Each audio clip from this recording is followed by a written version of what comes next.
بسم اللہ الرحمن الرحیم۔ سوال ہے، کیا ٹیکے سے پیدا ہونے والا جانور قربانی کے لیے جائز ہے؟ سب سے پہلی بات تو یہ کہ ہم اس نقطے پر سوچیں، آیا انجیکشن لگانا صحیح ہے یا نہیں ہے؟ چونکہ نطفہ اسی جنس کا ہے، جب اسی جنس کا نطفہ ہو تو انجیکشن لگانا جائز ہے۔ جب جائز ہے تو وہ جانور حلال ہے، جب حلال ہے تو اس کے لیے وہی احکام ہیں جو حلال جانور کے احکام ہوتے ہیں۔ لہٰذا جب اس جانور کا آپ دودھ پی سکتے ہیں، آپ گوشت کھا سکتے ہیں، تو قربانی کے لیے کیوں نہیں لگایا جا سکتا؟ قربانی بھی ہو سکتی ہے۔ سوال ہے کہ محمد صلی اللہ علیہ وسلم کے وسیلے سے اللہ تعالیٰ سے دعا کرنا کیسا ہے؟ دیکھیں، وسیلہ جو ہے اس کے دلائل احادیث میں اور قرآن کریم میں موجود ہیں۔ ایک تو یہ ہے کہ اللہ تعالیٰ کو اس کے کسی نام کا واسطہ دے کر دعا کرنا کہ اے اللہ تو غفور ہے، مجھے معاف کر دے، اے اللہ تو رازق ہے، مجھے رزق دے، یہ احادیث سے ثابت ہے۔ دوسری بات یہ ہے، آدمی اپنے کسی نیک عمل کو جو اس نے کیا ہو خالص اللہ کے لیے، اس کو اللہ کے سامنے پیش کرنا کہ اے اللہ یہ میں نے عمل کیا تھا تیری خاطر، تو نے اس عمل کو نوٹ کیا، تو جانتا ہے، اگر واقعی میں اس پہ مخلص تھا تو میرے لیے یہ آسانی فرما دے، یعنی اپنے نیک عمل کا واسطہ دینا۔ یہ بھی احادیث سے ثابت ہے، جیسا کہ غار حرا کا واقعہ، جو غار میں تھے، غار والوں کے واقعے کو آپ سن چکے ہیں۔ تیسری شکل یہ ہے کہ وہ آدمی جو دنیا کے اندر موجود ہے اور نیک آدمی ہے، اس سے آپ درخواست کر سکتے ہیں کہ میرے لیے دعا کریں۔ یہ شکلیں ہیں، لیکن نبی علیہ السلام کا دنیا سے چلے جانے کے بعد ایک مقام اپنی جگہ پر ہے، ان کی ایک حیثیت اور اعلیٰ مقام ہے، لیکن دنیا سے وہ چلے گئے ہیں۔ جب دنیا سے چلے گئے ہیں، اب ان کا واسطہ نہیں دے سکتے۔ اگر ایسا ہوتا تو سیدنا عمر، جو ہم سب سے زیادہ دین کو بہتر جانتے تھے، جب بارش کا مسئلہ آیا تو انہوں نے مدینے میں نبی علیہ السلام کے چچا عباس کو تو آگے کیا اور انہی کے وسیلے سے درخواست کی، لیکن نبی علیہ السلام کی قبر پہ گئے اور نہ ہی آپ کا نام لے کر کہا۔ اس کا مطلب یہ ہے کہ یہ عمل صحیح نہیں ہے۔ مفتی شاہین صاحب، آپ فرمائیے کہ سرکاری پانی چوری کرنا فصل کے لیے، زمین کے لیے، یہ جائز ہے یا ناجائز ہے؟ الحمدللہ وحدہ والصلاة والسلام علی من لا نبی بعدہ وبعد۔ نبی اکرم صلی اللہ علیہ وسلم کا فرمان ہے کہ لا ضرر ولا ضرار۔ یہ ایک نبی صلی اللہ علیہ وسلم نے ہماری زندگی کے بہت سے معاملات کے لیے ایک جنرل اصول بیان فرمایا ہے۔ ایسے معاملات جن کا باہمی طور پر ایک دوسرے کے ساتھ تعلق ہوا کرتا ہے، تو ہر انسان کو چاہیے کہ وہ ایسا رویہ اور طریقہ اختیار کرے کہ جس میں نہ اپنا ضرر اور نہ کسی دوسرے کا ضرر، بالخصوص کسی دوسرے کا نقصان ہوتا ہے، تو ایسی صورت میں ایک مومن کے لیے لازم ہے کہ وہ ایسی ہر چیز سے بچے۔ سرکاری طور پر جو پانی ذمہ داروں کو فراہم کیا جاتا ہے، اس کے باقاعدہ اس کی اجرت اور اس کا عوض اور معاوضہ جو ہے وہ طلب کیا جاتا ہے اور ہر بندہ وہ ادا کرتا ہے۔ تو ایک آدمی کا جو دوسرے کا حصہ بنتا ہے، حق بنتا ہے، اس وقت میں، اس ٹائم میں، یا اس کے پانی کو، جسے سوال کے اندر بھی چوری کہا گیا ہے، تو جو چیز چوری ہے وہ بھلا کیسے جائز ہو سکتی ہے؟ رہ گئی حکومت کی بات، تو اولئے الامر کی اطاعت بھی جب تک وہ کتاب و سنت کے مطابق اور ایسی کوئی چیز جو دین اور شریعت کے خلاف نہ ہو، تو یہ مصلحتاً ایسے اصول اور قواعد جو بنائے جاتے ہیں ان کی پابندی اس نظم میں رہتے ہوئے اس کو قبول کرنا یہ انسان کے لیے لازم اور ضروری ہے، اور اس چیز سے احتیاط کرنی چاہیے۔ شیخ، آپ ہی فرمائیے کہ لاوارث لاش کے جنازے کے بارے میں کیا حکم ہے جبکہ یہ معلوم نہ ہو کہ وہ مسلم ہے یا غیر مسلم؟ بسم اللہ الرحمن الرحیم۔ عمومی طور پر جب بھی کوئی فوت ہونے والا فوت ہوتا ہے، اگر وہ اکثریتی علاقہ ہے مسلم آبادی کا، اور اس کے تجہیز و تکفین کے لیے جب اہتمام کیا جائے گا تو اس کا غسل، اور غسل کے دوران اس کے ختنے سے واضح ہو سکتا ہے کہ وہ مسلمان ہے یا نہیں ہے۔ اگر تو وہ اس علامت سے ثابت ہو جاتا ہے مسلم ہے، پھر اس کے لیے تجہیز و تکفین کے احکام وہی ہوں گے جو کہ ایک مسلم کے ہیں، مسلمان کے ہیں۔ اور اگر واضح طور پر یہ علامت یا کوئی دیگر ایسی علامت جس سے اس کا اسلام ثابت ہوتا ہو موجود نہ ہو، تو پھر اس کی اسلامی طریقے پر تجہیز اور تکفین سے احتیاط کی جائے۔ اگر کوئی ثبوت مل جاتا ہے کہ واقعی اس کا کسی غیر اسلامی کوئی اور جو دین اور مذہب ہے اس کے ساتھ اس کا تعلق ہے اور اکثریتی علاقہ بھی ان کا ہے، تو وہ ان حوالے سے اس کی تجہیز و تکفین جو ہے نا وہ سر انجام دی جائے گی۔ آپ سے یہ سوال ہے کہ امام مسجد نہ حافظ ہے نہ عالم ہے اور وہ عرصہ دراز سے امامت کر رہے ہیں، جبکہ ان کے پیچھے حافظ قرآن مقتدی کی حیثیت سے نماز پڑھ رہا ہے، قرآن و سنت کی روشنی میں ان کی امامت ٹھیک ہے یا نہیں ہے؟ جواب۔ بسم اللہ الرحمن الرحیم۔ نبی اکرم صلی اللہ تعالیٰ علیہ وآلہ وسلم نے امامت کے متعلق جو احکام ارشاد فرمائے ہیں وہ یہ کہ اجعلوا ائمتکم خیارکم، تم میں جو بہتر لوگ ہونے چاہیے وہی ہی تمہاری امامت کے حقدار ہیں۔ نبی اکرم صلی اللہ علیہ وسلم کے پاس جو مالک بن حویرث رضی اللہ عنہ وغیرہ آئے تھے، جب یہ واپس جانے لگے تھے تو نبی صلی اللہ علیہ وسلم نے ان کو فرمایا تھا کہ تم اپنے علاقوں میں واپس جا رہے ہو، تم نے نماز بھی پڑھنی ہے، اس کو قائم بھی کرنا ہے۔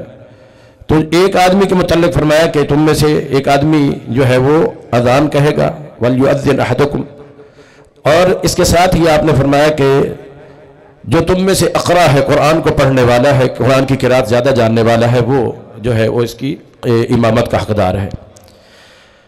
اور جو شرائط ہیں امامت کی بنیادی طور پر شرعی، ان میں بھی اہل علم اور اقرا قرآن کی قرات اور قرآن کا علم جاننے والا، اور اقرا سے مراد محض مطلقاً قاری نہیں ہے جو ہمارے ہاں عام طور پر مراد لیا جاتا ہے، اقرا سے مراد بھی اعلمہم بکتاب اللہ، کہ جو کتاب اللہ کا علم زیادہ رکھنے والا ہے۔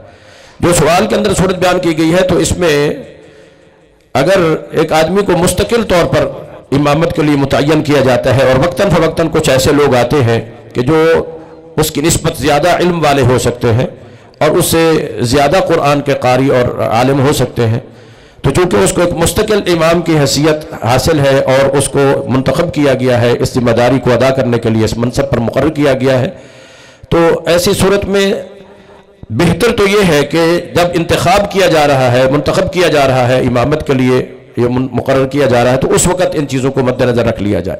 جب امامت کرا رہے ہیں کوئی آ کر شامل ہوتا ہے تو اس مقررہ امام کو ہی حق حاصل ہوگا کہ وہ امامت کرائے۔ نبی اکرم صلی اللہ علیہ وسلم کی اس سلسلے میں صحیح بخاری کی وہ حدیث بھی ہے کہ جو آپ نے ارشاد فرمایا جب کوئی آدمی کہیں جاتا ہے زیارت کرنا کہ اذا زار قوما، تو جو ان کا اپنا امام ہے وہی امامت کرائے۔ اور بعض اوقات جو زیارت کرنے کے لیے آنے والے ہوتے ہیں وہ ممکن ہے کہ اس امام سے جو مقامی ہے اس سے وہ زیادہ عالم بھی ہوں، مگر نبی صلی اللہ علیہ وسلم کا جو حکم ہے وہ یہی ہے کہ وہ جو مقرر امام ہے وہی امامت کرائے۔ شیخ ابراہیم بھٹی صاحب، یہ بڑا اہم سوال ہے کہ اگر پاکستانی عدالتوں سے انصاف نہ ملے تو سورہ بقرہ کی آیت نمبر 178 کے مطابق بندہ خود انصاف لے سکتا ہے یا بدلہ لے سکتا ہے؟ سب سے پہلی بات تو یہ ہے کہ ہم دعا کرتے ہیں کہ جہاں بھی اسلامی ممالک کی عدالتیں ہیں اللہ تعالیٰ وہاں بیٹھنے والوں کو ہدایت نصیب فرمائے اور قرآن و حدیث کے مطابق انہیں فیصلوں کی توفیق عطا فرمائے۔ لیکن اگر کسی دینی اسلامی ریاست کے اندر کوئی جج ایسا فیصلہ دے دے جو فیصلہ صحیح نہ ہو، غلط نہ ہو، تو آدمی کو صبر کرنا چاہیے، صبر کے بدلے ان کو اجر مل گیا، لیکن خود بغاوت کا راستہ مقت اختیار کر۔ یہ بھی ایک بڑا اہم سوال ہے کہ 4 یا 5 ماہ کا حمل تھا، ڈاکٹر کو چیک کروایا اور الٹرا ساؤنڈ کے ذریعے پتہ لگا کہ بچہ نارمل نہیں ہے، ڈاکٹروں نے بچے کو ریموو کرانے کا یا بچہ گرانے کا مشورہ دیا ہے، شریعت کے حوالے سے اس کی وضاحت فرما دیں۔ دیکھیں، چونکہ ڈاکٹر حضرات جو ہیں وہ یقیناً انسان کے خیر خواہ ہوتے ہیں، اگر ان کا فیصلہ یہی ہے کہ اس کنڈیشن میں اگر یہ بچہ ضائع نہ ہوا تو پھر عورت کو بھی اس کی بھی جان کا خطرہ ہے، کوئی اور بھی نقصان ہو سکتا ہے، اگر کنڈیشن ایسی ہے تو پھر حکمران کو چاہیے یا گھر والوں کو چاہیے، عدالتوں کو بھی چاہیے کہ وہ چونکہ جو ڈاکٹر حضرات ہیں وہ بہتر جانتے ہیں، ان کے فیصلے کو وہ قبول کر لیں اور اختلاف نہ کریں۔ شیخ آپ فرمائیے کہ میت کے اوپر جو کلمہ لکھی ہوئی چادر ڈالتے ہیں اس کے بارے میں کیا حکم ہے، اور قبر میں بیٹھ کر جو قرآن پڑھتے ہیں اس کے بارے میں وضاحت فرمائیں۔ دیکھیں، یہ وہ عمل ہے جس کا شریعت کے ساتھ کوئی بھی تعلق نہیں ہے۔ ایسا عمل نبی علیہ السلام سے نہ قولاً نہ فعلاً نہ تقریراً کہیں بھی ثابت نہیں ہے۔ رہا معاملہ قرآن کریم کا قبر میں پڑھنے کا، تو نبی علیہ الصلوۃ والسلام کا واضح فرمان ہے کہ لوگوں اپنے گھروں میں قرآن کریم پڑھا کرو، اپنے گھروں کو قبرستان مت بنایا کرو۔ اس کا مطلب یہ ہے کہ قبرستان میں قرآن پڑھنا ثابت نہیں ہے بلکہ ناجائز ہے۔ اس کا سوال کا جواب آپ دیں، پھر میں شاہین صاحب سے پوچھوں گا کہ میرا سوال یہ ہے کہ آپ حضرات 10 مرتبہ رفع الیدین کرتے ہیں اور 18 مرتبہ والی احادیث بھی ہیں، آپ 18 مرتبہ والا رفع الیدین کیوں؟ ہاں وہ روایت ملتی ہے لیکن وہ صحیح نہیں ہے، اس میں کلام ہے، اور ہم جو عمل کرتے ہیں وہ ہے جو متکلم فی بالکل نہیں ہے۔ شاہین صاحب آپ ذرا فرمائیے کہ لڑکا اور لڑکی ایک دوسرے کو پسند کرتے ہیں اور وہ ایک دوسرے سے شادی کرنا چاہتے ہیں لیکن دونوں کے گھر والے نہیں مانتے، ایسی صورت میں کسی ایک کی جان بچانے کے لیے اگر شادی کرنا پڑی تو شریعت کیا کہتی ہے؟ بسم اللہ الرحمن الرحیم۔ یہ معاملہ آپ جانتے ہیں بہت ہی اہم ہے، نسب کی حفاظت کے لیے بھی نکاح کا سلسلہ شریعت میں جاری رکھا گیا، اور اس کے کچھ حدود اور قیود اور تقاضے اور شرائط بھی ہیں، اور کچھ شرائط ایسی ہیں کہ جن کے بغیر نکاح وقوع پذیر ہی نہیں ہوتا ہے، نکاح ثابت ہی نہیں ہوتا ہے، اور ان شرائط میں سے سب سے ایک اہم شرط جو ہے وہ ولی کا راضی ہونا ہے۔ جس وقت تک ولی راضی نہ ہو، جیسا کہ نبی وسلم کی صحیح حدیث ہے لا نکاح الا بولی، دونوں فریق اگر آپس میں اس طرح کا کوئی تعلق ہے کہ وہ محبت کرتے ہیں، پہلی چیز تو یہ ہے کہ اگر شرعی تقاضوں کو مد نظر رکھا جائے تو اس طرح کی نوبت پیدا ہی نہیں ہو سکتی کہ یوں ہی جو ہے وہ محبت ہو جائے یا پیار ہو جائے۔ اگر شریعت کے حجاب اور جو محرم کے حکام ہیں ان کی پابندی کی جائے تو عمومی طور پر ایسا نہیں ہوتا ہے۔ یہ تبھی ممکن ہوتا ہے کہ جب شریعت کے اصولوں کی قواعد اور ضوابط کی خلاف ورزی کی جائے، بالغ ہونے کے بعد سلسلہ ملاقات، سلسلہ گفتگو، سلسلہ کلام جاری و ساری رکھا جائے، پھر ایک دوسرے کے ساتھ عہد و پیمان اور ایک دوسرے کے ساتھ زندہ رہنے اور جینے کے یہ وعدے وعید ہوتے ہیں، تو بنیادی طور پر ان راستوں کو بند کرنا ضروری ہے تاکہ یہ نوبت ہی نہ آئے۔ اور جو بات ہے نکاح کی، جس وقت تک یہ سوال میں جو بات کی گئی ہے کہ جان کو خطرہ ہو، عمومی طور پر ہمارے ہاں بھی بعض اوقات جہالت کی بنیاد پر اس چیز کو جو ہے عزت اور غیرت کا معاملہ بنا لیا جاتا ہے۔ اگر کوئی شخص خطبہ کرتا ہے، رشتہ مانگتا ہے، یہ ہماری غیرت کے خلاف نہیں ہونا چاہیے۔ ہاں اس کے ساتھ رشتہ کرنے کے لیے جو دینی معیار ہے اس میں جو شریعت نے بیان کیا ہے کہ جس وجہ سے کسی بھی عورت کے ساتھ نکاح کیا جاتا ہے، ان 4 وجوہات میں سے کوئی وجہ موجود ہے تو والدین کو بھی اس کو انا کا مسئلہ نہیں بنانا چاہیے، عزت اور غیرت کا مسئلہ نہیں بنانا چاہیے، کہ رسول اللہ کا فرمان ہے جب تمہارے پاس کوئی ایسا شخص آ جائے کہ ممن ترضون دینہ وخلقہ، جس کا دین بھی خلق بھی تم اس پہ راضی ہو تو فزوجوہ، پھر ماں باپ کو رکاوٹ نہیں ڈالنی چاہیے، پھر نکاح کی اجازت دے دینی چاہیے۔ اور فرض اگر ایسی کوئی صورت آ جاتی ہے جب جان کے یعنی جیسا بیان کیا گیا ہے قتل تک کی نوبت آنے کا خطرہ ہو، تو پھر فالسلطان ولی من لا ولی لہ، بغیر ولی کے پھر بھی نہیں ہے، مگر اس صورت میں پھر ولایت کا استحقاق وہ کسی ہمدرد اور خیرخواہ یا ولی مرشد کی طرف جو ہے وہ ولایت کا استحقاق لوٹا دیا جائے اور وہ پھر اس کا نکاح کر کے دے دے، یہ زیادہ بہتر ہے۔ شیخ ایک ضمنی سوال میرے ذہن میں آ رہا ہے کہ اگر لڑکی اور ولی کی رائے میں اختلاف ہو، لڑکی کی رضامندی اور ولی کی رائے میں، تو مقدم کس کا ہوگا، لڑکی کا یا ولی کا؟ ایسی صورت میں پہلے بھی میں نے عرض کیا ہے کہ اگر اختلاف ہے تو کچھ لوگوں کو چاہیے درمیان میں وہ اس کے معاملے کو حل کرنے کے لیے، جیسا کہ قرآن کریم میں بھی موجود ہے کہ کوئی بھی اختلاف ہوتا ہے تو پھر اس کو حتیٰ تفیء الی امر اللہ، اللہ کے امر کی طرف، اللہ کے حکم کی طرف اس کو لے کر آئیں، اور فإن تنازعتم فی شیء فردوہ الی اللہ والرسول، تو والدین کو قائل کرنے کی کوشش کرنی چاہیے۔ جیسے والدین کی اجازت لازم اور ضروری ہے، تو اسی طرح عورت کی منشا اور اس کی مرضی اور اس کی چاہت اور خواہش بھی ایک بنیادی اہمیت رکھتی ہے نکاح کے واقع ہونے کے لیے۔ اس لیے معاملے کو باہمی طور پر ایسا حل کیا جائے، شرعی تقاضے بھی پورے ہو جائے، ہمارے معاشرتی تقاضے بھی پورے ہو جائیں۔ جی بہت شکریہ، جزاک اللہ خیر۔ شیخ بھٹی صاحب، یہ اصل میں آپ نے جو سوال لکھے ہیں وہ ہمیں سمجھنا پڑتے ہیں۔ آپ نے تحریریں لمبی لکھی ہوئی ہیں اور میں اس کو مختصر کر کے بہرحال پڑھتا ہوں کہ اگر شادی کے وقت میاں بیوی کو حق مہر دینا اور لینا یاد نہ رہا ہو اور اب یاد آیا ہو تو اس بارے میں رہنمائی فرمائیں۔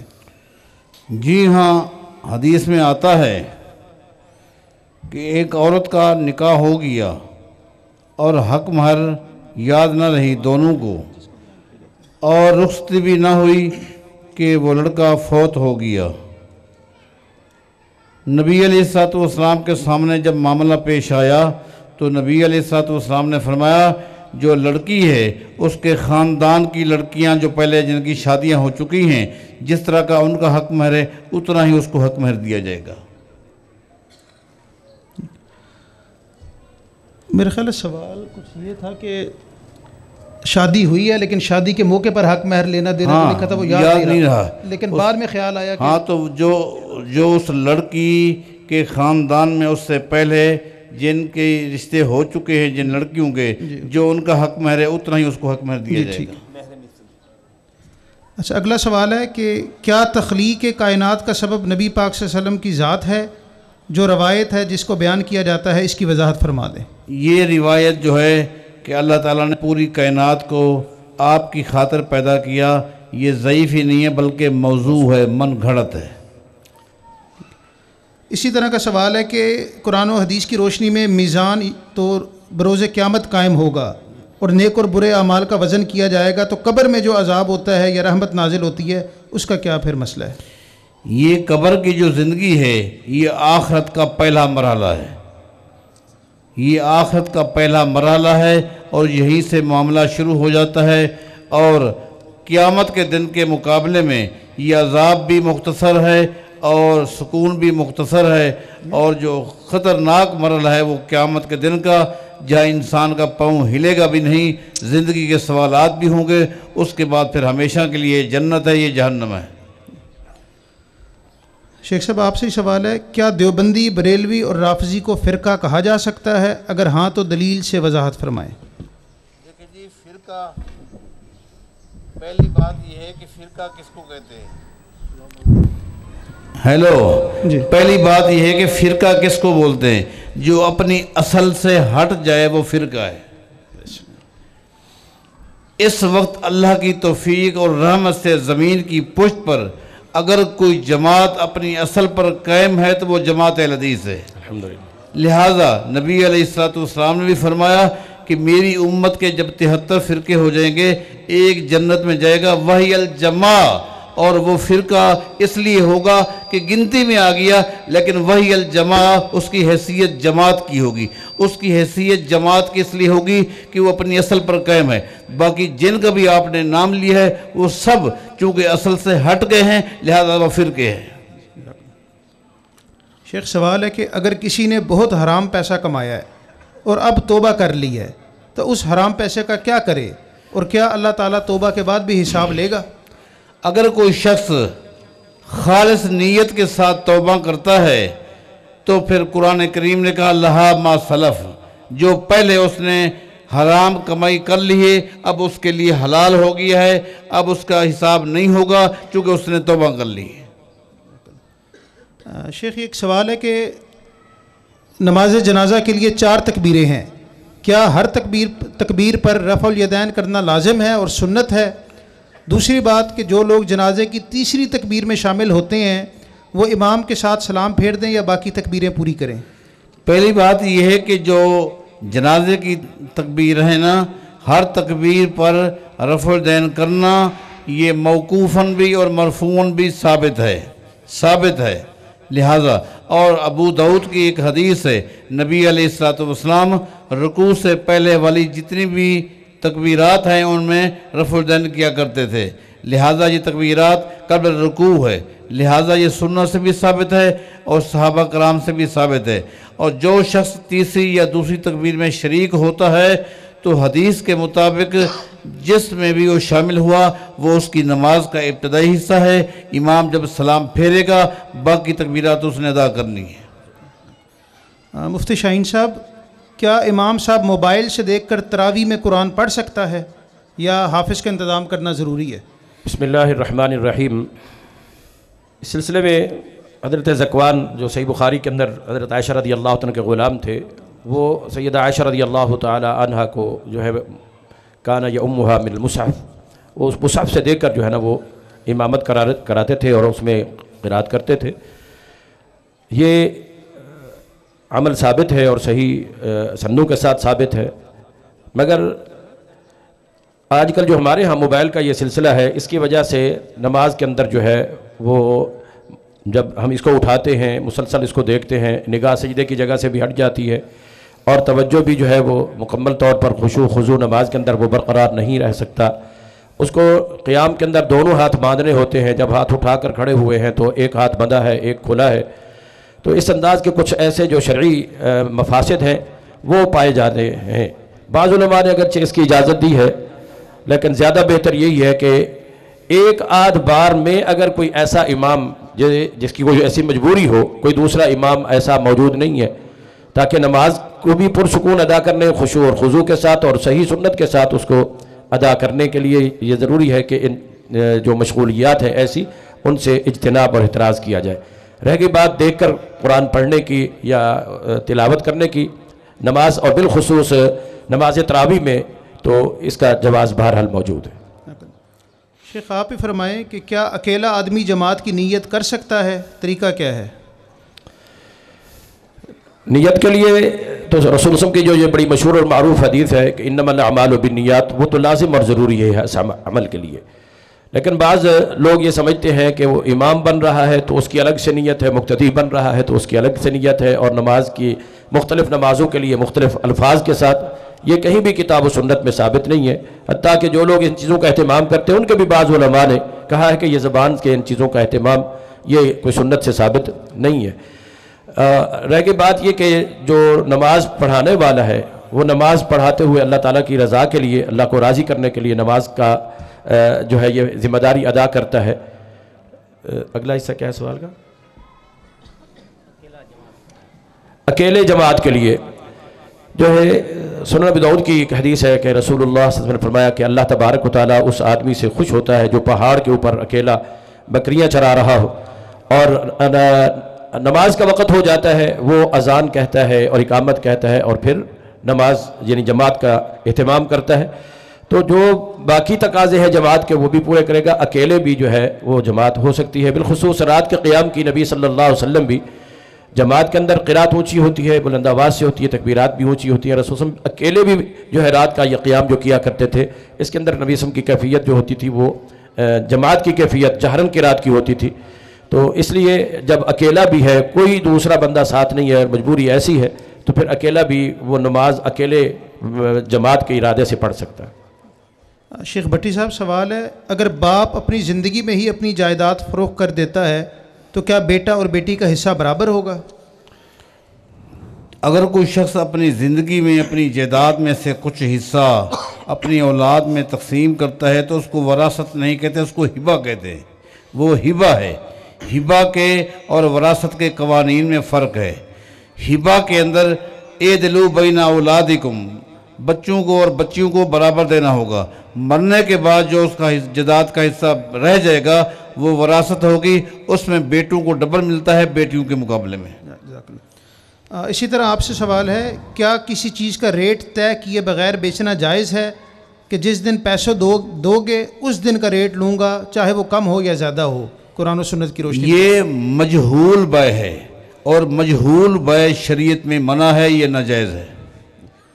آپ سے سوال ہے کہ گھوڑے کے نال گھر کے دروازے پر لگانا جائز ہے؟ یہ عمل انتہائی غلط ہے، اور یہی عمل آگے چل کے انسان کو اور کفریہ اور شرکی اعمال کی طرف لے جاتا ہے، لہذا اسے اجتناب کیا جائے۔ شیخ صاحب یہ ایک سوال ہے کہ ایک شخص نے ایک بچہ پالا ہے اور اس بچے کی ولدیت نامعلوم ہے، پالنے والے شخص کی اولاد نہ ہے، کیا وہ بچہ مذکورہ شخص کی جائیداد کا وارث ہوگا یا نہیں؟ وہ اگر وصیت کرتا ہے اپنی زندگی میں اپنی جائیداد اس کو دے دیتا ہے، خود بھی چونکہ وہ بے اولاد ہے اپنی جائیداد اس کو دے دیتا ہے تو ٹھیک ہے، اگر نہیں دیتا تو پھر وہ وصیت کرے گا۔ وصیت میں پھر یہ ہے کہ اس کی جائیداد کا تہائی حصہ اس کو مل سکتا ہے، زیادہ نہیں مل سکتا۔ شیخ شادی وغیرہ پر جو رسومات ہوتی ہیں ان میں شرکت کرنا کیسا ہے، مثلا دودھ پلائی وغیرہ؟ دیکھیں ان چیزوں سے جتنا آپ بچیں گے اچھا ہے، ورنہ یہ تکلفات ہیں، اور تکلفات میں آپ ان پروگرام میں شریک دل سے نہیں ہوتے، بلکہ آپ پریشان ہوتے ہیں کہ اوہ فلاں موقع آ گئی، آپ کو خرچ کرنا پڑے گا، نہ گئے تو یہ ہو گیا، نہ دیا تو یہ ہوگا، لہذا یہ تکلفات ہیں، ان سے بچنا بہتر ہے۔ مفتی شاہین صاحب، کیا رمضان کے علاوہ تہجد کی اذان دینا مسنون ہے؟ دینی چاہیے یا نہیں دینی چاہیے؟ بسم اللہ الرحمن الرحیم۔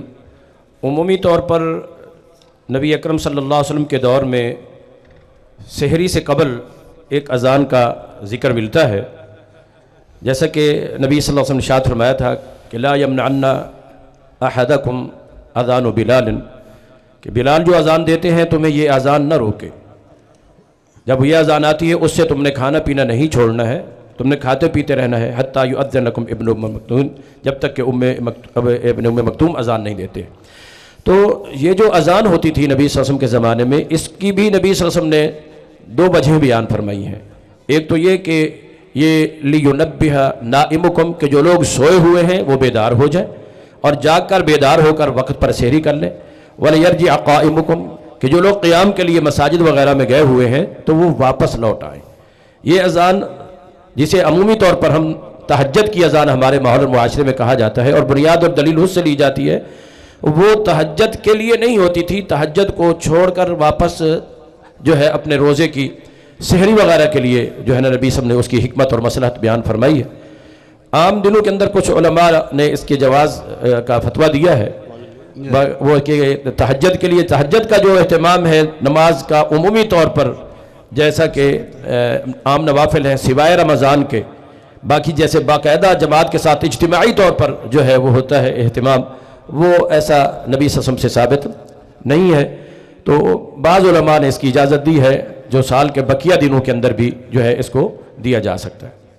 شیخ بھٹی صاحب، یہ آپ کے نام سے ہی سوال پوچھا گیا ہے کہ شب برات کو عبادت کرنا اور صبح روزہ رکھنا، کیا یہ صحیح حدیث سے ثابت ہے؟ کسی بھی صحیح حدیث سے ثابت نہیں ہے، جتنی بھی روایات پیش کی جاتی ہیں سب میں کلام ہیں۔ اور یہ ایک بڑا دلچسپ سوال ہے کہ آن لائن موبائل پر دم کروانے کی شرعی حیثیت کیا ہے؟ بس جی جس طرح چاہیں آپ کام کرواتے جائیں، ورنہ جو دم کی ایک شرعی حیثیت ہے اس کا تقدس بھی تباہ کیا جا رہا ہے، بالکل غلط ہے، ایسا نہیں ہونا چاہیے۔ شیخ، کیا انشورنس پالیسی کروانا جائز ہے یا نہیں؟ بالکل ناجائز ہے، عقیدے کی بھی خلاف ہے۔ جو یہ کام کرتا ہے اس نے سب سے پہلے اپنا عقیدہ برباد کیا۔ اللہ تعالیٰ اجتناب کی توفیق عطا فرمائے۔ آمین۔ کیا مرزا جہلمی عالم دین ہے؟ اس کی دعوت کو سننا چاہیے یا نہیں؟ چوٹی کا جاہل ہے اور اس کی پالیسی ابن سبا والی ہے۔ جس طرح ابن سبا کی پالیسی تھی اور کس طرح اس نے اسلامی لبادہ اوڑھ کر اسلام کو نقصان پہنچایا، یہ بندہ بھی اسی طرح نقصان پہنچا رہا ہے۔ کیا رفع الیدین کے بغیر نماز ہو جاتی ہے؟ دیکھیں، عمل قبول کرنا نہ کرنا یہ اللہ کا کام ہے۔ ہماری ذمہ داری یہ ہے کہ ہم کوئی بھی کام کریں قرآن و حدیث کے مطابق کریں۔ جو بندہ نماز پڑھتا ہے بغیر رفع الیدین کے، اس نے سنت کے مطابق نماز نہیں پڑھی۔ جنازے کے بعد گھر آتے ہوئے جو دعا کرنے کا حکم ہے اور یہ سوگ کے اوقات میں بھی آتا ہے، کہتا ہے جی دعا کر دیں، وضاحت فرمائیں کہ جنازے کے بعد دعا کیسی ہے؟ جنازے کے بعد گھر آ کر جو دعا کی جاتی ہے ہاتھ اٹھا کر کے جی دعا کر دیں مرحوم کے لیے، وہ کیسے؟ دیکھیں جی، جو دعائیں ثابت ہیں وہ یہی ہیں کہ نماز جنازہ پڑھو، نماز جنازہ کے بعد میت کو دفنانے کے بعد قبر پہ دعا پڑھو، یہ ثابت ہے۔ اس کے علاوہ باقی جو ہے وہ سب رسومات ہیں، اور جو اس کو فاتحہ خوانی کہیں یا کچھ بھی کہیں، ان کا شریعت سے کوئی تعلق نہیں ہے۔ اکثر دیکھا گیا ہے کہ اہل حدیث علماء سرخ اور سفید رومال پہنتے ہیں، جبکہ شریعت میں افضل کالا اور سفید ہے، وضاحت فرمائیں۔ یہ افضل جو آپ نے کہا ہے اس کی کیا دلیل ہے؟ کیونکہ آپ ہم سے سوال کرتے ہیں تو دلیل مانگتے ہیں، آپ بھی تو بتائیں کہاں ہے، کہاں لکھا ہوا ہے کہ افضل فلاں فلاں؟ کہیں نہیں لکھا ہوا۔ جادو یا جنات کا سایہ ہو جائے تو کیا کرنا چاہیے؟ جی ہاں، یہ چیزیں ہو سکتی ہیں، اور حدیث سے ثابت ہے کہ نبی علیہ السلام پر یہ دو جو صورتیں نازل ہوئی تھیں آخری، سورہ فلق، سورہ الناس، بعض صحابہ تو یہ کہتے تھے کہ یہ دو دم ہیں جو اللہ تعالیٰ نے اپنے پیغمبر پہ نازل کی ہیں یہ دو صورتیں، لہٰذا اگر کسی پر ایسا ہو جائے ان دو صورتوں کو پڑھا جائے، دعائیں کی جائے، فاتحہ ہے اس کو پڑھا جائے، اللہ تعالیٰ انشاءاللہ شفا دے دے گا انشاءاللہ۔ فوتگی کے تیسرے یا چوتھے دن خیرات کرنا یا علماء کرام کی تقاریر کرانا درست ہے؟ دیکھیں، بات یہ ہے کہ یہ عمل نہیں ہے، بلکہ یہ عمل ایک فتنہ اور بدعت کی شکل اختیار کر چکا ہے کہ کہیں تیجا ہے اور کہیں مولانے ہیں۔ ہاں، احناف کے ہاں تیجا ہے، اور لذیذوں نے آج کل میں نے سنا ہے کہ وہ مولانے ہوتے ہیں۔ مولانے کیا؟ چوتھے دن۔ جی ہم تیجا نہیں کرتے، چوتھے دن جنا مولویوں کو بلاتے ہیں، پروگرام کراتے ہیں۔ یہ سارے کام شریعت کے خلاف ہے۔ کیا مولا علی کہنا جائز ہے؟ قرآن و حدیث کی روشنی میں جواب دیں۔ دیکھیں، مولا جو لفظ ہے، مولا کا لفظ جو ہے یہ تو لفظ صحیح ہے۔ یہ لفظ جو ہے الفاظ الازداد میں سے، الفاظ الازداد کہتے ہیں ان الفاظ کو جن کے ایک سے زائد معنی ہوں اور وہ حقیقی ہوں۔ مولا بھی انہی میں سے ہے۔ جس کو آزاد کیا جائے وہ بھی مولا ہے، جو آزاد کرتا ہے وہ بھی مولا ہے۔ لہٰذا مولا کا لفظ تو استعمال کر سکتے ہیں، لیکن اس مولا کے لفظ کے پیچھے جو ایک عقیدہ بنایا جاتا ہے سیدنا علی کو مشکل کشا یا حاجت روا کہنے کا، یہ عقیدہ باطل ہے۔ اگر سونا اور چاندی الگ الگ ہونے کی صورت میں نصاب زکوٰۃ کو نہ پہنچیں تو انہیں آپس میں ملا کر زکوٰۃ دینی چاہیے، اور کیا سامان تجارت کو سونے چاندی سے ملا کر زکوٰۃ دی جائے گی یا اس کی الگ ہوگی؟ ہر چیز کی زکوٰۃ الگ ہے۔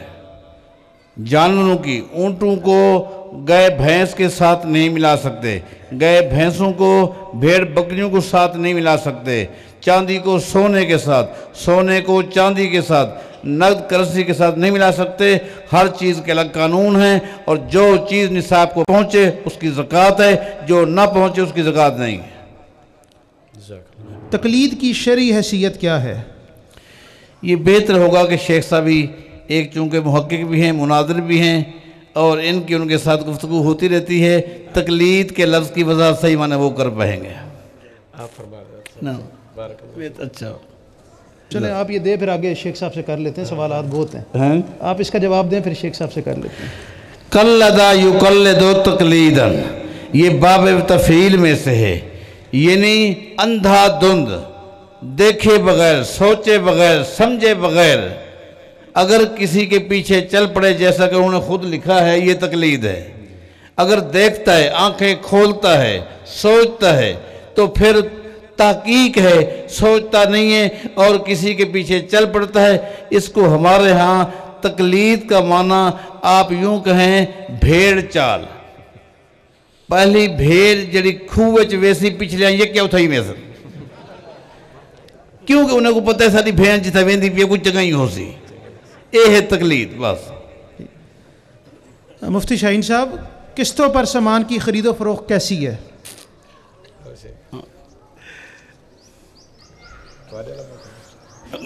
جو تو موقع بسم اللہ الرحمن الرحیم۔ فی نفسہ ہی شرعی طور پر نہ ہی خرید اور فروخت جو شرعی تقاضوں کے تحت ہو وہ منع ہے، اور نہ ہی کسی رقم کو قسطوں کی صورت میں محض اس کو ادا کرنا یہ شرعاً منع ہے۔ ایک شخص طاقت نہیں رکھتا ہے کسی رقم کی ادائیگی کہ اس نے دینی ہے، اس کی ادائیگی کے لیے کچھ قسطیں بنا دیتا ہے، وہ رقم اتنی ہی رہتی ہے، وہ ادا کرتا ہے۔ شرعاً قسط بھی حرام نہیں ہے اور بیع اور شراء بھی حرام نہیں ہے۔ جیسا کہ پانی ہو اور انگور ہوں یا کشمش، نہ اکیلا پانی حرام ہے نہ اکیلی کشمش حرام ہے، بلکہ پانی اور کشمش اگر ملا بھی دیا جائے ایک حد تک جو نبیذ کی صورت میں ہو تو وہ بھی حلال ہے، لیکن جب اس کے اندر سکر پیدا ہو جاتا ہے، نشہ پیدا ہو جاتا ہے، ایک بگاڑ کی طرف وہ نشاندہی کرتا ہے، عقل میں فطور پیدا ہو جاتا ہے، تو پھر جب اس کو خمر کی صورت اختیار کرتی ہے تو وہ اس وقت حرام بن جاتی ہے۔ تو بعین ہی محض قسطیں وہ بھی شرعاً ممنوع نہیں ہے، محض بیع اور شراء یہ بھی شرعاً ممنوع نہیں ہے۔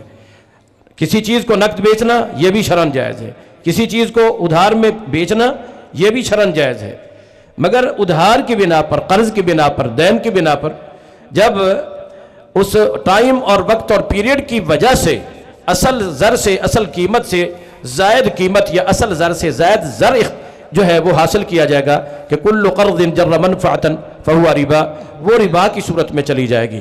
محض مدت کی بنا پر رقم کے اندر فکس اضافہ یہ ہمارے ہاں عمومی طور پر بھی جو ہے وہ صحیح نہیں ہے، اور شرعاً بھی، اگرچہ بعض علماء نے یہ کچھ شرطوں کے ساتھ اس کو جائز قرار دیا ہے، مگر ان شرطوں کو اگر آپ دیکھتے ہیں تو پھر ان کے جا کر آخر میں جو نتیجہ نکلتا ہے کہ جو پہلی دفعہ رقم طے ہو گئی ہے بعد میں اضافہ نہیں کرنا مدت کی وجہ سے۔ بعد میں کیوں نہیں کرنا؟ اگر پہلی دفعہ مدت کی بنا پر اضافہ کیا جا رہا ہے تو بعد میں کیوں وہ ناجائز ہے؟ اگر بعد میں ناجائز ہے تو پہلی دفعہ بھی اصل قیمت سے اس کے اندر اضافہ جب مدت کی بنا پر کیا جائے گا تو وہ یہ ناجائز ہوگا۔ اس لیے ایسی صورت میں احتیاط بہتر ہے۔ اللہ تعالی ہم سب کو صحیح سمجھ نصیب فرمائے۔ شیخ، قرآن و سنت کی روشنی میں چھپکلی کو مارنا گناہ ہے یا نہیں؟ چھپکلی کو مارنا چاہیے، اس کے مارنے کا ثواب ہے باقاعدہ۔ یہ ایک زہریلا جانور ہے، اس کی زہر سانپ سے زیادہ خطرناک ہے، اور یہ جو ہے انتہائی زہریلا جانور ہے۔ اس کو مارنے پر حدیث میں ثواب کا ذکر آیا ہے، اس کو مارنے پر گناہ نہیں ہے۔ شیخ صاحب، یہ ایک دکھی شوہر نے سوال پوچھا ہے، کہتا ہے مجھے اپنی بیوی سے بہت زیادہ محبت ہے لیکن وہ خرچہ بہت کرواتی ہے، اب میں کیا کروں؟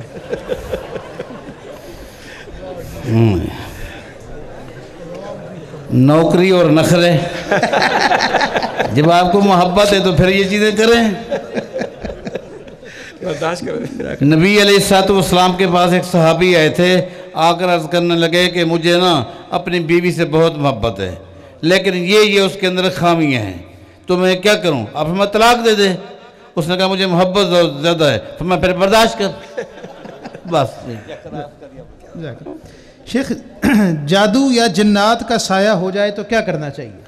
ہاں ہو چکے، دوبارہ چلو دوبارہ۔ بسم اللہ الرحمن الرحیم۔ یہ سوال پہلے بھی آیا اور شیخ صاحب نے بتایا ہے کہ یہ جو معوذتین ہیں اور اسی طرح جو ہے سورۃ فاتحہ ہے یا آیت الکرسی ہے، ان چیزوں کو کثرت کے ساتھ پڑھا بھی جائے، اور جو شرعی معوذات ہیں، اعوذ بکلمات اللہ التامات من شر ما خلق، اور جو نبی صلی اللہ تعالیٰ علیہ وآلہ وسلم نے سیدنا حسن اور حسین رضی اللہ تعالیٰ کی بعض روایات کے مطابق کہ ان کے ساتھ نبی صلی اللہ علیہ وسلم جو ہے نا وہ دم کیا کرتے تھے، تو ان چیزوں کو مسلسل پڑھا بھی جائے، دم بھی کیا جائے۔ اور یہ ایک بیماری کی صورت بھی ہوتی ہے تو بیماری میں صرف شافی واحد اس کائنات کے اندر ایک اکیلا اللہ ہے، شفا اسی سے ہی طلب کی جائے۔ اور ان کے ازالے کے لیے بعض لوگ یہ سمجھتے ہیں کہ جادو جو ہے یہ ایسے آسانی سے ختم نہیں ہوتا، تو جادو کے لیے نعوذ باللہ جادو ہی اختیار کیا جائے، یہ بھی طریقہ بالکل غلط ہے۔ ایسا نہیں ہے، نبی صلی اللہ تعالیٰ علیہ وآلہ وسلم کو اللہ تعالیٰ نے یہ جو آخری دوسرے ہیں، یہ جیسے شیخ صاحب نے بتایا ہے اور احادیث میں بھی موجود ہے، تو ان کو کثرت کے ساتھ پڑھا جائے۔ اور جو شرعی تقاضے ہیں، دیکھیں کہ یہ جو کچھ بھی ہوتا ہے وَمَا هُمْ بِضَارِّينَ بِهِ مِنْ أَحَدٍ إِلَّا بِإِذْنِ اللَّهِ، کوئی کچھ کرنے والا کچھ نہیں کر سکتا ہے، کچھ ذرہ برابر بھی کوئی کسی کا کوئی نقصان نہیں کر سکتا ہے، نہ نفع پہنچا سکتا ہے، جیسا کہ سیدنا عبداللہ بن عباس رضی اللہ عنہ کی روایت بھی ہے۔ تو اس لیے نفع نقصان کا مالک بھی اللہ ہے اور ان چیزوں کے شر سے بچانے والا بھی اللہ ہی ہے۔ تو اس لیے انسان کو چاہیے کہ اللہ کے ساتھ اپنے تعلق کو مضبوط کرے، اللہ کی طرف انابت، اللہ کی خشیت اور خشوع اور تقوی اور شرعی احکام کی پابندی، فرائض اور سنن ان کا اہتمام، صبح و شام کے اذکار ان کا اہتمام کیا جائے تو انشاءاللہ یہ اثرات اللہ تعالیٰ ختم کر دے گا انشاءاللہ۔ بھٹی صاحب، یہ سوال ہے کہ کیونکہ آپ کا نام لکھا ہوا ہے کہ میں کہیں پر ملازمت کرتا ہوں اور جو میرے مالک ہیں وہ بریلوی ہیں، کبھی کبھی ان کی کل خوانی ہو تو وہ مجھے لے جاتے ہیں، میں تقسیم کرنے میں ان کی مدد کرتا ہوں لیکن کھاتا نہیں ہوں، کیا اس کا گناہ مجھے ملے گا؟ آپ کوئی اور نوکری کریں، ضروری یہی کام کرنا ہے، آپ نے اسی کام کی ذمہ داری لی ہوئی ہے، آپ اپنے آپ کو بچائیں، اسی طریقے سے اللہ نہ کرے آپ شرک کی دلدل میں آتے آتے آتے پھنس جائیں گے۔ آپ کوئی اور جگہ تلاش کریں، رازق اللہ تعالیٰ آپ کو رزق دے گا انشاءاللہ۔ کیا اگر کسی لڑکی نے میری امی کا دودھ ایک مرتبہ پیا ہے تو کیا میں اس سے نکاح کر سکتا ہوں؟ دیکھیں جی، ایک مرتبہ اس نے دودھ پی لیا ہے، اب دودھ کتنا پیا ہے کچھ بھی ہو سکتا ہے، احتیاط کا تقاضا یہی ہے کہ وہ اس کے ساتھ نکاح نہ کرے۔ نبی علیہ السلام نے فرمایا تھا جب اس نے آ کر کہا کہ جی جس سے میں نے نکاح کیا ہے ایک کالی رنگ کی عورت آئی ہے، صحیح بخاری کی حدیث ہے، اس نے آ کر کہہ دیا کہ قد ارضعتکما، میں نے تو اس کو بھی دودھ پلایا تھا، تجھے بھی پلایا تھا، آج آگے وضاحت نہیں کتنا۔ نبی علیہ السلام نے فرمایا کیفا وقد قیلا، بھائی اب بات ہو چکی ہے، کہنے والے نے ایک بات کہہ دی، لہذا اس کو فارغ کر دے، اس سے اس کو جدا کر دیا تھا، اس سے نکاح نہ کرے۔ شیخ آپ ہی فرمائیں کہ اولاد میں سے کسی کو نافرمانی کی وجہ سے آگ کرنا کیسا ہے؟ اگر سب سے پہلے تو ہم دعا کرتے ہیں کہ اللہ تعالیٰ ہر ایک کی اولاد کو نیک بنائے.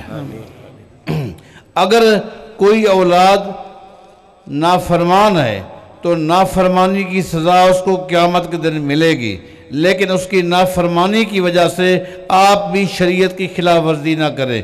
اس کی نافرمانی کی وجہ سے اس کو جداد سے محروم کرنا یہ ناجائز ہے، ورنہ اس میں اور تجھ میں کوئی فرق نہیں. اس نے بھی نافرمانی کی اور تو نے بھی اللہ کی نافرمانی کی، لہٰذا اگر وہ نافرمان ہے اس کو سزا ملے گی. آپ اس کے لیے دعا کریں، اللہ اس کو ہدایت دے، لیکن آپ نافرمانی کی وجہ سے اس کو آگ نہ کریں. مفتی شاہین صاحب، کیا اذان کے لیے وضو کی شرط ہے یا بغیر وضو کے بھی اذان دی جا سکتی ہے؟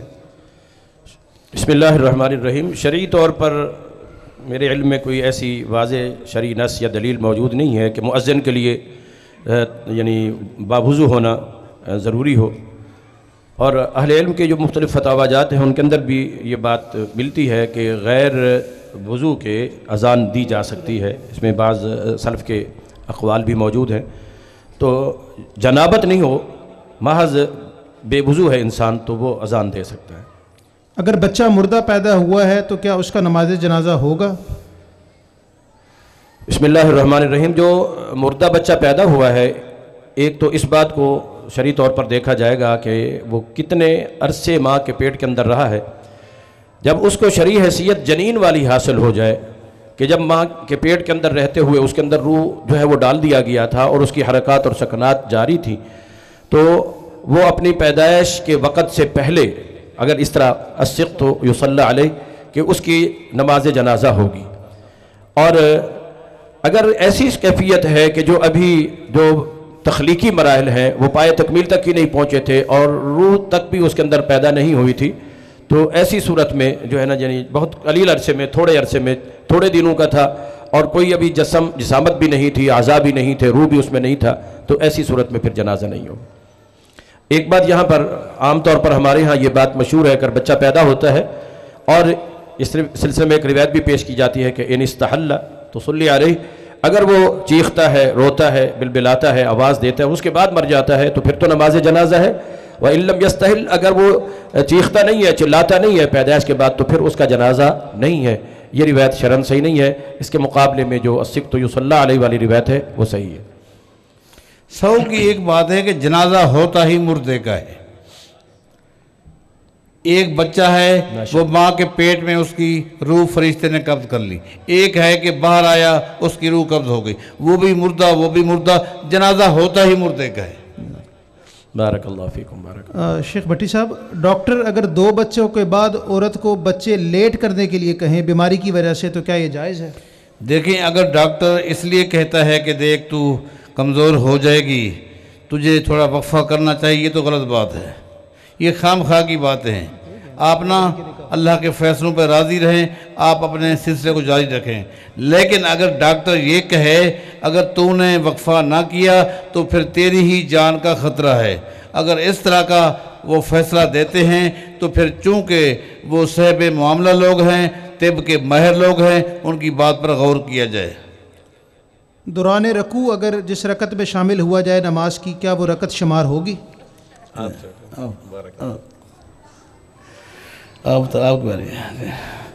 کوئی تو دے دے. بسم اللہ الرحمن الرحیم. فقہی اعتبار سے نماز کے جو مختلف ارکان ہیں، قیام بھی ایک رکن کی حیثیت رکھتا ہے، رکوع بھی ایک رکن کی حیثیت رکھتا ہے، سجدے بھی ایک رکن کی حیثیت رکھتے ہیں، اور پھر قیام کے اندر قرات اور بالخصوص قرات فاتحہ یہ جو اہل الحدیث کے ہاں رکن ہے مستقل طور پر.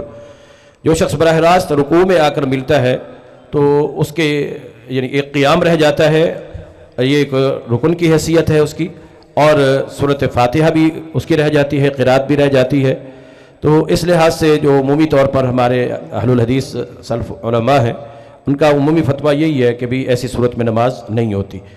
بعض اہل علم کا یہ خیال ہے، اور صحیح بخاری کی جو ابو بکرہ والی روایت ہے اس سے بھی استدلال کرتے ہیں، حالانکہ اس میں بھی نبی صلی اللہ علیہ وسلم نے یہ فرمایا ہے کہ ولا تعد، کہ آئندہ ایسا نہ کرنا. اور نبی صلی اللہ علیہ وسلم نے اگرچہ اس کو دعا بھی دی ہے کہ زادک اللہ حرصا، اللہ تمہارا حرص زیادہ کرے، وہ حرص تھا نماز میں شامل ہونے کا، جماعت میں شامل ہونے کا، شریک ہونے کا، اور رکعت کے اندر شامل ہونے کا جو شوق تھا، اس کے اندر نبی صلی اللہ علیہ وسلم نے دعا کی، اضافے کی دعا جو ہے وہ فرمائی ہے۔ اور جہاں تک ہے کہ رکوع کے اندر جو شخص آتا ہے، براہ راست آ کر اللہ اکبر آ کر عمومی طور پر لوگ شامل ہو جاتے ہیں، ایک تکبیر تحریمہ ہے، ایک تکبیر رکوع ہے، جو آ کر ایک ہی تکبیر کے ساتھ شامل ہو جاتا ہے تو تکبیر تحریمہ اگر ہم شمار کریں گے، تکبیر رکوع وہ جو سنت ہے وہ بھی نہیں، اور اگر ہم رکوع والی تکبیر سمجھے تو تکبیر تحریمہ ہی نہیں ہے، اور جو واجب کی حیثیت رکھتی ہے، قیام ایک رکن کی حیثیت رکھتا ہے، سورہ فاتحہ کی قرات ایک لازمی رکن کی حیثیت رکھتی ہے جس کے بغیر نماز نہیں ہوتی۔ بعض روایات میں جو لا تجزئ اور رکعتین کے الفاظ بھی ہیں، بعض محدثین نے اگرچہ اس پر کلام بھی کیا ہے، بعض کے نزدیک یہ روایت حسن درجے کی ہے، تو کوئی بھی رکعت بھی جب تک سورہ فاتحہ نہ پڑھی جائے اس وقت تک نہیں ہوتی۔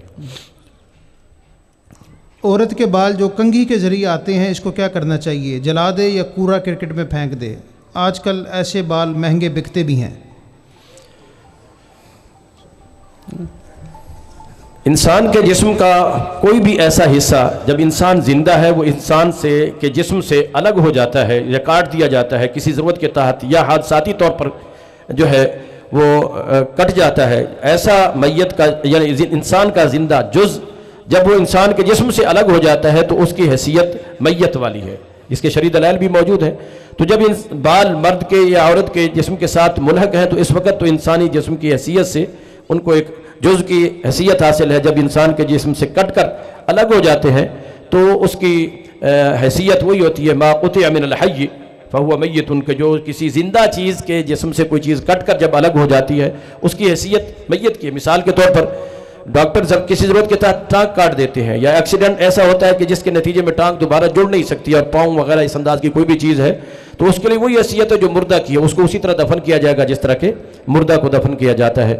هذا ما عندي والله اعلم بالصواب۔ 4 رکعت کی نماز میں ہر رکعت میں سورۃ فاتحہ کے بعد کوئی اور سورت پڑھنا کیسا ہے؟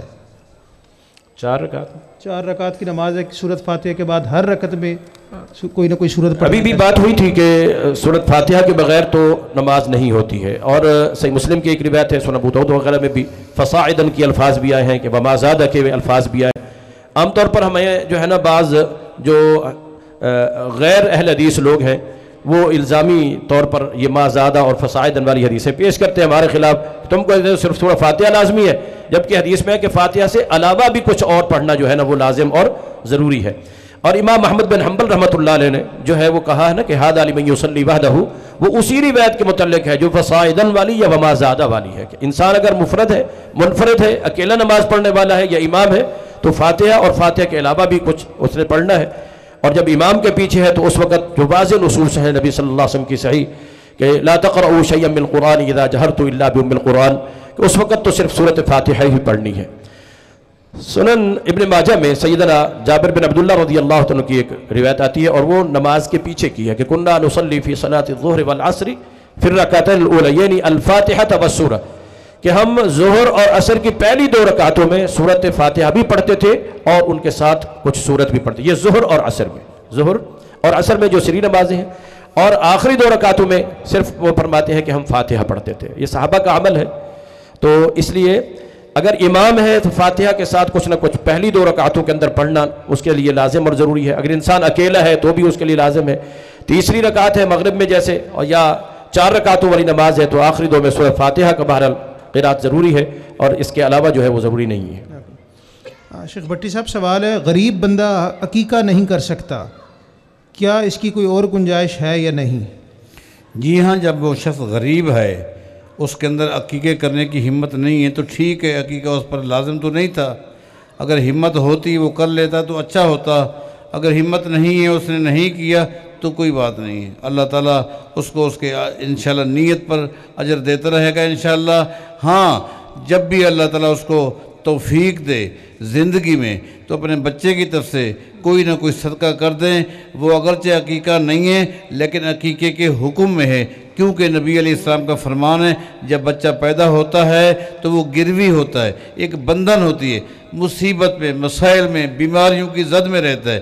جب اس کی طرف سے عقیقہ یا صدقہ کوئی ہو جاتا ہے تو اس کی جو گرون ہے، جو بندھن ہے، گرن ہے، وہ ختم ہو جاتی ہے. لہذا جب بھی اللہ اس کو توفیق دے وہ بیٹے کی طرف سے، بچے کی طرف سے، بچی کی طرف سے کچھ نہ کچھ کر دے.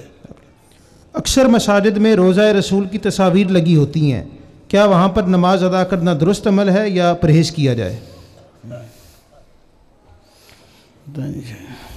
بسم اللہ الرحمن الرحیم. پہلی بات تو یہ ہے کہ ہمارے ہاں بھی عمومی طور پر جو ہے نا روضہ رسول کا ایک تصور جو ہے وہ موجود ہے. اللہ تعالی ہم سب کی اصلاح فرمائے. نبی اکرم صلی اللہ تعالی علیہ وآلہ وسلم نے مسجد نبی کے ایک حصے کو روضۃ من ریاض الجنہ قرار دیا ہے، اور وہ ہے ما بین بیتی و ممبری.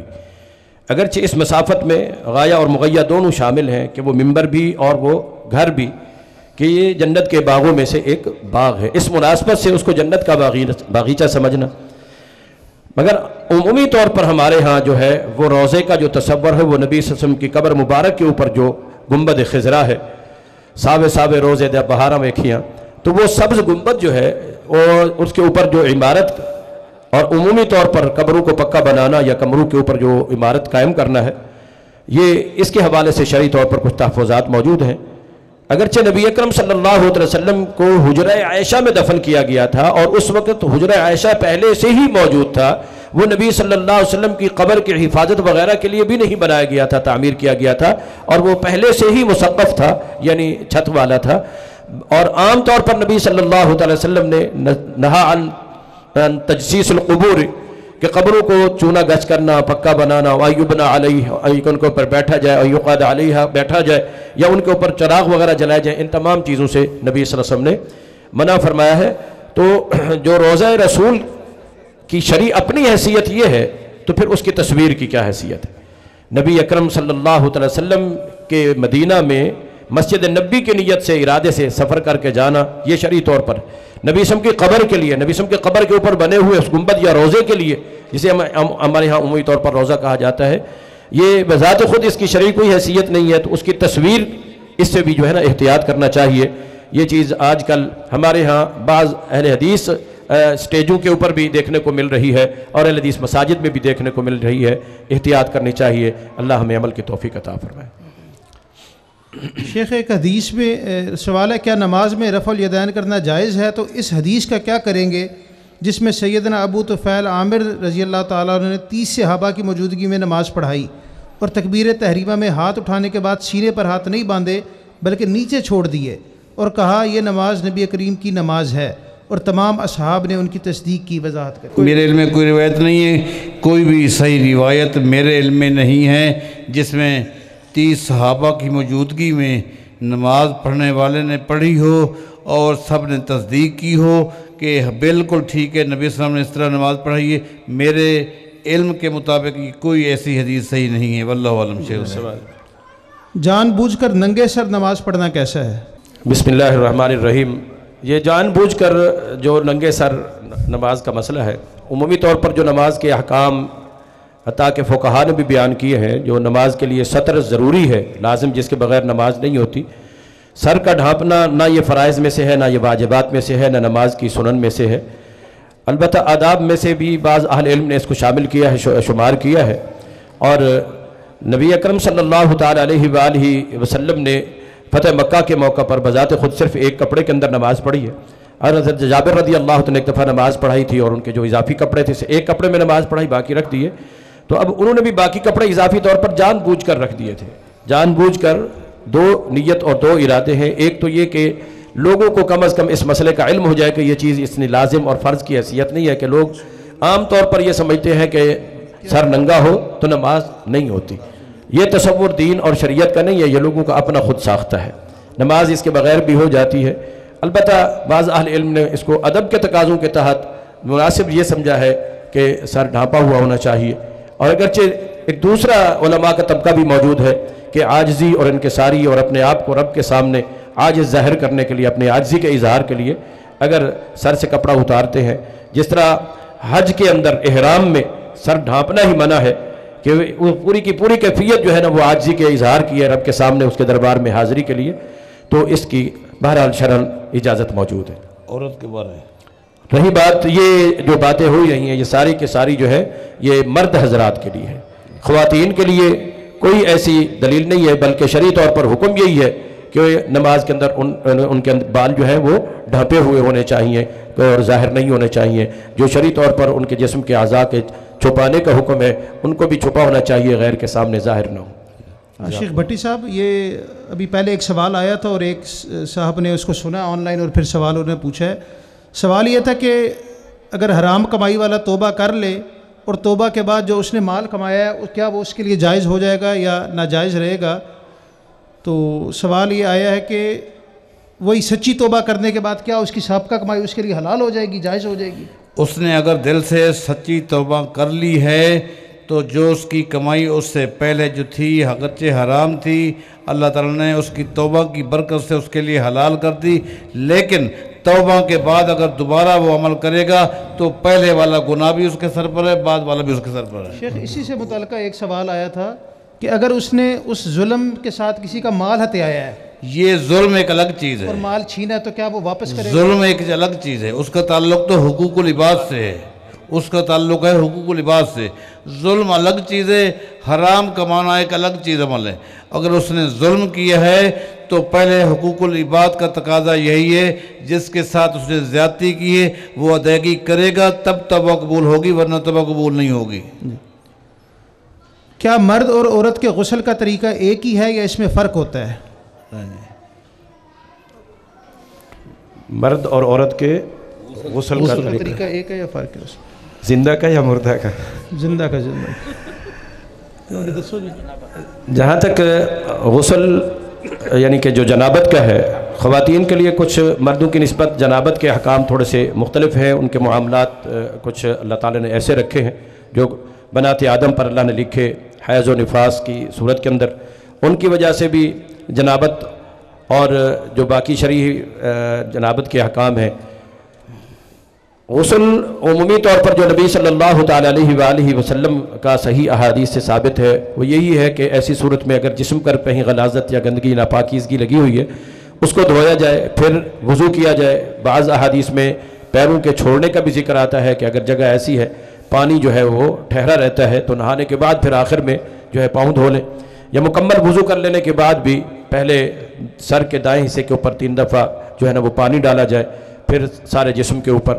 اور یہ طریقہ عمومی طور پر جو ہے جو نبی صلی اللہ علیہ وسلم نے بیان کیا ہے یہی مردوں کے لیے یہی عورتوں کے لیے، کیونکہ نبی صلی اللہ علیہ وسلم کی بعض ازواج کا نبی صلی اللہ علیہ وسلم کے ساتھ مل کر ایک ہی برتن سے من اناء واحد نہانے کا اور غسل کا جو ہے نا تذکرہ موجود ہے، وہاں سے کوئی ایسے الگ الگ احکام جو ہے وہ ہمارے علم میں نہیں ہے۔ یہ کسی خاتون نے سوال پوچھا ہے کہ میری شادی کے بعد میرے سسرال والے مجھ سے خوش نہیں ہیں، میں ان کی عزت بھی کرتی ہوں اور خدمت بھی کرتی ہوں، اور میرا شوہر نہ مجھے چھوڑ سکتا ہے نہ ان کو چھوڑ سکتا ہے، تو وہ میرے شوہر سے بھی والدین ناراض رہتے ہیں، کیا اللہ پاک ہم سے راضی ہے یا ناراض ہے اس وجہ سے؟ دیکھیں جی، بات بڑی واضح ہے کہ وہ شریعت کے مطابق چل رہی ہے، اس کو یہ کام کرنا چاہیے۔ اگر اس سے وہ ناراض ہیں لیکن ان کی ناراضگی کی وجہ سے ان کی خدمت کرنا یہ نہ چھوڑے، یہ لگی رہے، اللہ اس سے راضی رہے گا، اس کی آخرت اچھی بنی رہے گی انشاءاللہ۔ شیخ سوال ہے، کیا بیٹی کا نام لا ریب رکھنا جائز ہے یا ناجائز یا جائز نہیں ہے؟ بعض لوگ اعتراض کرتے ہیں۔ لا ریب کہتے ہیں کہ جس میں کوئی شک نہ ہو، لا ریب یہ قرآن کریم کا ایک نام ہے۔ لا ریب قرآن کریم اللہ تعالیٰ کی کلام ہے، یہ غیر مخلوق ہے۔ اس میں کافی اختلاف ہے کہ مخلوق کا نام رکھنا لا ریب صحیح ہے، بعض کہتے ہیں کہ صحیح ہے کیونکہ لا ریب کا معنی ہے جس میں کوئی شک نہ ہو، لیکن بعض کہتے ہیں کہ یہ صحیح نہیں ہے، اولا بات یہی ہے کہ یہ نام نہیں رکھنا چاہیے بس۔ شیخ بھٹی صاحب، آپ سے سوال ہے، کیا غیر مسلم یا مشرک کے گھر سے آیا ہوا کھانا جائز ہے؟ دیکھیں، سب سے پہلی بات یہ ہے کہ کھانے کی نوعیت کو دیکھا جائے گا کہ بھیجنے والے نے جو کھانا بھیجا ہے وہ کیوں بھیجا ہے، کس نوعیت کا ہے۔ اس کے برتن کیسے ہیں، معاملات کیسے ہیں. اگر آپ سمجھتے ہیں کہ وہ اگرچہ عقیدے کے لحاظ سے مشرک ہے لیکن اس کا کھانا پینا گھر کا ماحول اچھا ہے اور جو کھانا مجھے بھیجا ہے اس کا شرک بدعت سے کوئی تعلق نہیں ہے، عمومی طریقہ ہے تو یہ جائز ہے، لیکن اگر عمومی نہیں ہے تو ناجائز ہے. اگر مطلق بات ہے تو احتراز بہتر ہے. یعنی اس کو ہم کہہ سکتے ہیں کہ نظر نیاز کا جو کھانا ہوتا ہے یا شب وہ تو برات بالکل ہی ناجائز ہے، ان کو تو نہ لیں، لیکن عمومی کھانا جو ہے اس میں بھی احتراز کرنا یعنی اعتناب کرنا، بچنا بہتر ہے. مفتی شاہین صاحب، کیا نماز میں قرآن مجید کی قرات کرتے وقت صورتوں کی ترتیب کو مد نظر رکھا جائے یا بغیر ترتیب کے بھی پڑھ سکتے ہیں؟ نماز جس وقت فرض ہوئی تھی اور نبی اکرم صلی اللہ علیہ وسلم کے اوپر جماعت کے احکام نازل ہوئے تھے، قرآن مجید اس وقت بھی موجود تھا. اور عمومی طور پر جو احکامات نماز کی جماعت کے آئے ہیں وہ مدینہ میں آئے ہیں. اور مدنی دور کے اندر جو ہے آپ سب جانتے ہیں، بالخصوص نبی اسم کا جو دور تھا، قرآن مجید موجودہ اس ترتیب کے ساتھ اس طرح مرتب اور مدون نہیں تھا. تھوڑے تھوڑے مختلف لوگوں کے پاس لکھی ہوئی کچھ چیزیں تھیں. جب اس کی یہ ترتیب ہی نہیں تھی تو اس ترتیب کا لزوم اور اس کی پابندی شرعی طور پر یہ بذات خود جو ہے یہ ایک قابل اعتراض بات ہے. اور پھر بالخصوص صحابہ کرام رضوان اللہ علیہم اجمعین جو اس دور میں موجود تھے، حضرت عمر رضی اللہ تعالی عنہ کے متعلق احنف بن قیس کہتے ہیں، اور انہوں نے بلکہ نماز پڑھائی ایک دن تو جو سورت کہف تھی وہ پہلے پڑھ لی اور سورت یوسف جو ہے وہ بعد میں پڑھ لی.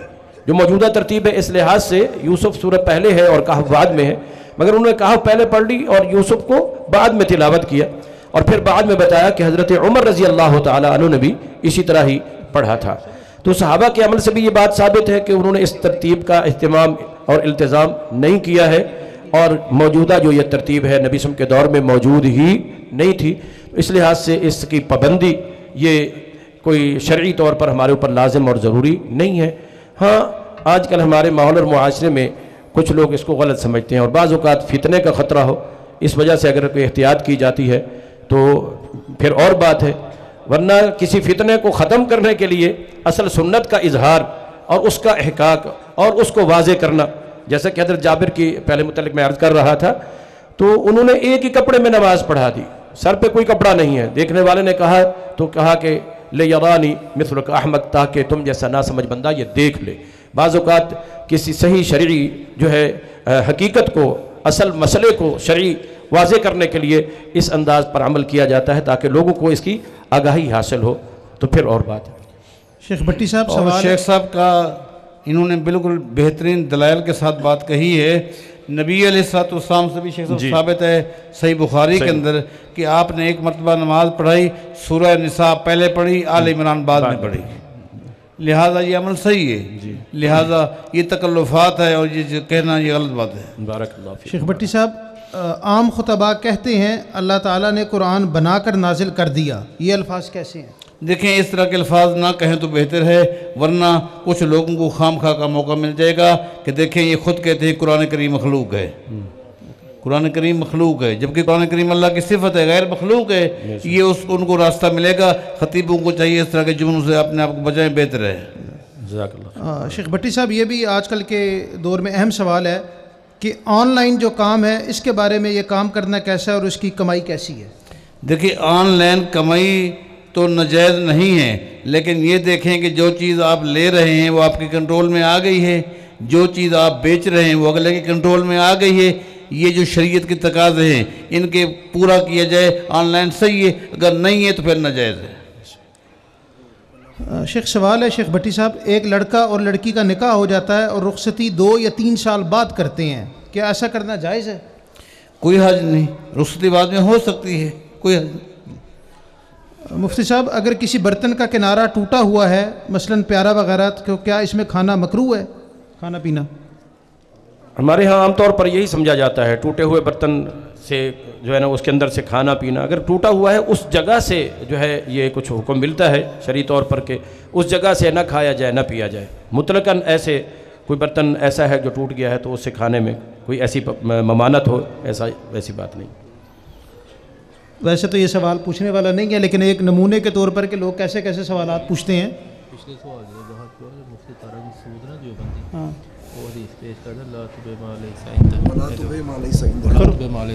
ایک سوال ہے شیخ صاحب کہ یہ جو آپ نے پیچھے کیا ہے آن لائن ٹریڈنگ کے حوالے سے، ایک مفتی صاحب ہیں ہمارے معروف سوشل میڈیا پہ، ان سے یہ سوال ہوا تو یہ حدیث بیان کر کے وَلَا تُبِعْ مَا لَيْسَ عِندَكَ، جو چیز آپ کے پاس کنٹرول میں نہیں ہے اس کو آپ نہیں بیچ سکتے، تو لہذا اس حدیث کو پیش کر کے انہوں نے کہا کہ آن لائن ٹریڈنگ جائز نہیں ہے. تھوڑی سی اس حوالے سے وضاحت کر دیں تاکہ ہماری مزید تسلی ہو جائے. دیکھیں جی، بات تو بالکل صحیح حدیث میں ہے، لہٰذا کنٹرول کے کئی شکلیں ہوتی ہیں. آج جدید دور ہے، کنٹرول کا تقاضا جو ہے وہ یہ ہے کہ آپ کی وہ چیز ہو گئی اور آپ سمجھتے ہیں کہ وہ چیز آپ کی ہو گئی ہے. اس کے لیے جو اصول موجودہ حالات کے مطابق ہوں، اس کے مطابق اگر وہ چیز آپ کی واقعی ہو گئی ہے تو ٹھیک ہے، وہ آپ کی، اگر نہیں ہے تو وہ آپ کی نہیں ہے، پھر اس کو نہ آپ بیچ سکتے ہیں نہ اس طرح کی چیز آپ لے سکتے ہیں. شیخ بھٹی صاحب، قرآن اور حدیث میں اگر اختلاف ہو جائے تو کس پر عمل کیا جائے گا؟ قرآن و حدیث میں اختلاف ہو ہی نہیں سکتا. یہ تو اس وقت اختلاف ہوگا جب ایک انسان کی علم کی کمی ہوگی یا فہم کا قصور ہوگا. یہ دو باتیں یاد رکھیں، علم کی کمی، فہم کا قصور. قرآن و حدیث میں اختلاف نظر آئے گا. اگر علم کا قصور نہ ہو، فہم کا قصور نہ ہو تو پھر یہی بات ہے، قرآن و حدیث میں غلطی ہو ہی نہیں سکتی. جس طرح اذان کا جواب دینا ضروری ہے، کیا تکبیر کا بھی جواب دینا ضروری ہے؟ تکبیرات کا بھی جواب دینا احادیث سے ثابت ہے، آپ دے سکتے ہیں. یہ اب سوال کرنے والا تو نہیں ہے، چلیں تفنن طبع کے لیے یہ لگتا ہے جو کرنے والا سوال نہیں وہ شیخ صاحب کا جواب دیں. امتحانات میں نقل لگانے کے متعلق قرآن و حدیث کا کیا حکم ہے؟ یہ چھوڑ دیں، بس یہ صرف آپ کو بتانا یہ مقصود ہے کہ وقت نہ ضائع کیا کریں، وقت قیمتی ہوتا ہے. انہوں نے خود کہہ دیا کہ نقل ہے. نقل تو ویسے غلط ہے، ہم تو نقل کے ہیں ہی قائل نہیں. شیخ، بچے کے دائیں کان میں اذان اور بائیں میں تکبیر کی ترتیب اگر الٹ ہو جائے تو کیا کرنا چاہیے؟ پہلے تو یہ بتائیں کہ تکبیر والی روایت کیسی ہے. بس یہ سوال آپ کا نام لکھ کے پوچھا گیا ہے، بھٹی صاحب کا نام لکھ کے. بہرحال اہل علم موجود ہیں، میرے علم کے مطابق میں اہل علم کا احترام کرتا ہوں، قدر کرتا ہوں، کرنی چاہیے. میری معلومات کے مطابق یہ ایک کان میں اذان اور دوسرے کان میں تکبیر کہنے والی روایت میں جو ہے کلام ہے، روایت ضعیف ہے. جب ضعیف ہے میرے نزدیک تو پھر میں آپ کو کیا جواب دوں گا آگے. کیا ایسے شخص سے روحانی علاج کروایا جا سکتا ہے جو تعویذ اور دھاگا تو نہیں دیتا پہننے کے لیے اور نہ ہی وظیفہ بتاتا ہے لیکن مسلمان ہونے کے باوجود نماز ادا نہیں کرتا؟ جو بے نمازی ہے وہ مشرک ہے، وہ مشرک ہے. نماز نہ پڑھنا شرک ہے. ایسے مشرک سے آپ کس طرح علاج کروا سکتے ہیں؟ روحانی علاج کے لیے کم از کم آپ ایسے آدمی کا انتخاب کریں جس کا عقیدہ بھی صحیح ہو اور جس کے پاس شریعت کا علم ہو، ورنہ آپ بھی گمراہ ہو جائیں گے. شیخ بھٹی صاحب، یہ سوال آپ سے ہے، نماز تراویح 8 رکعتیں ہیں یا 20 ہیں؟ اگر 8 ہیں تو دلیل پیش کریں. لوگ کہتے ہیں کہ مدینے والے 20 کیوں پڑھتے ہیں؟ یہ جب مدینہ جاتے ہیں ان کو کوئی اور چیز نظر نہیں آتی، کوئی اور چیز نظر نہیں آتی، نہ مدینے کی نہ مکہ کی. اچھا، میں آپ سے ایک بات پوچھتا ہوں.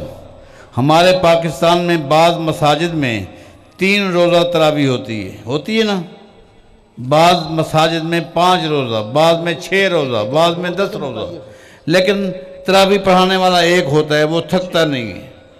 لیکن وجہ کیا ہے کہ مسجد نبوی میں یا بیت اللہ میں، مسجد حرام میں جب تراویح ہوتی ہے تو 8-10 رکعات کے بعد امام تبدیل ہو جاتا ہے. کبھی آپ نے غور کیا کہ ایسا کیوں ہے؟ کیا وہ تھک جاتا ہے؟ ہمت نہیں ہوتی؟ نہیں، ان کا عقیدہ یہی ہے کہ رکعتیں 8 ہی ہے، 8 ہی رکعتیں. امام کو بدلنے کا مطلب یہ ہے کہ ایک نیا امام آ گیا ہے اور وہ بھی 8 ہی پڑھائے گا، اور جس کا عقیدہ ہے 20 کی پڑھنے کی وہ کھڑا رہے. اصل میں اس کے پیچھے ایک بڑی حکایت ہے، بڑی کہانی ہے.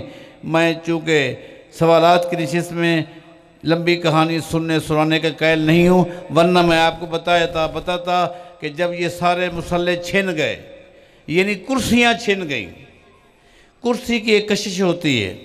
11 مہینے تمام لوگوں نے صبر کیا، حنبلیوں نے، مالکیوں نے، شافعیوں نے، حنفیوں نے۔ 11 مہینے کے بعد کہا درخواست لے کر آئے، 11 مہینے آپ کے پیچھے نماز پڑھتے رہے، اب آپ کی خاطر ہم اپنی فقہ کو نہیں چھوڑ سکتے، آپ 8 رکعتیں 10 پڑھائیں گے، اس کے بعد مصلی ہمیں دیں گے۔